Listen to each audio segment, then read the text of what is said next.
Hello बच्चों, आज हम आपका इंग्लिश का पेपर का जो पेपर प्रेजेंटेशन है आल्सो हम देखेंगे कि आपका पेपर पैटर्न क्या होता है, मतलब आपको क्या क्या स्टडी करना होता है इंग्लिश पेपर के लिए वो देखेंगे। ठीक है, तो इंग्लिश पेपर का स्टडी जब हम करते हैं तो हमें टोटल 4 सेक्शन का स्टडी करना पड़ता है। एक तो हमें पहला जो है पैसेज पर क्वेश्चंस आते हैं, दूसरे जो है पोएम में दी जाती है और उस पर क्वेश्चंस दिए जाते हैं।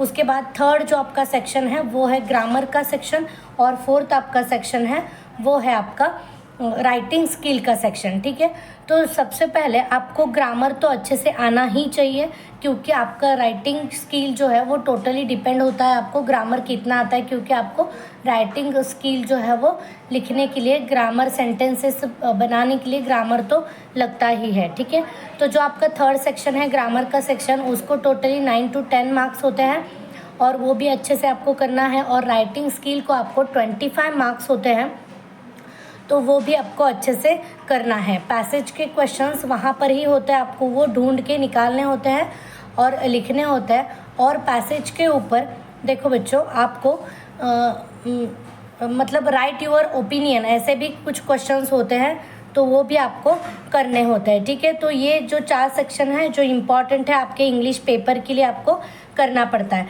अभी हम देख रहे हैं 2024 में जो इंग्लिश का पेपर आया था उसका रिप्रेजेंटेशन। ठीक है, तो देखो हम सबसे पहले यहाँ पर एक जो लाइन है हम ड्रॉ करेंगे मार्जिन के साइड में। ठीक है, किस लिए? क्योंकि यहाँ पर हम क्वेश्चन लिखेंगे और यहाँ पर हम सब क्वेश्चन लिखेंगे। ठीक है, कुछ बच्चे क्या करते हैं इस तरफ भी एक लाइन ड्रॉ करते हैं, तो ऐसा मत करना, क्योंकि आपके लिए राइटिंग के लिए जो स्पेस है वो कम मिलता है, तो सिर्फ आप यहाँ पर ही एक लाइन ड्रॉ करेंगे तो अच्छा होगा।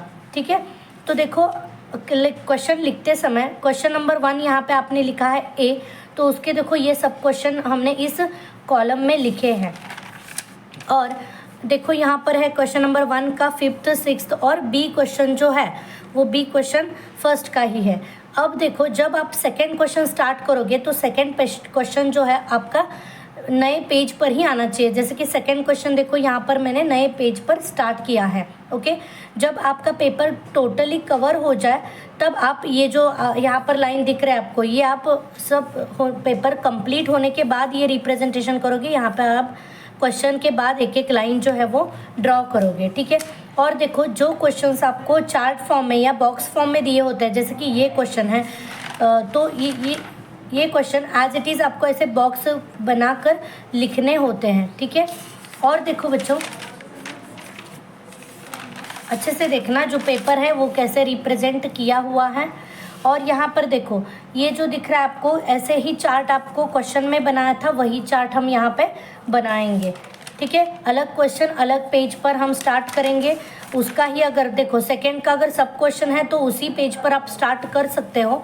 मतलब देखो सेकंड क्वेश्चन का अगर बी है तो मैं यहीं पे स्टार्ट करूँगी तो भी चलता है, बट जब नया क्वेश्चन लेते हो, जैसे कि यहाँ पे देखो क्वेश्चन नंबर 3 हमने नए पेज पर लिया है। ठीक है, और यहाँ पर देखो जो फिल इन द ब्लैंक्स है वहाँ पर आपको लाइन ड्रॉ करनी है, अच्छे से आपको पेपर जो है वो रिप्रेजेंट करना है। ठीक है, और ये लैंग्वेज का पेपर होता है, आपको समय जो है वो बहुत कम होता है और आपका राइटिंग्स का स्पीड भी ज़्यादा होना चाहिए, और आपकी जो हैंड राइटिंग है वो भी अच्छी होनी चाहिए। अगर नहीं है अच्छी तो भी आपको ऐसा तो लिखना ही होगा कि आपका पेपर जब टीचर चेक करे तो उसको समझ में आए कि आपने कौन से वर्ड क्या लिखा है, ये टीचर को समझ में आना चाहिए। ठीक है, थैंक यू फॉर वॉचिंग।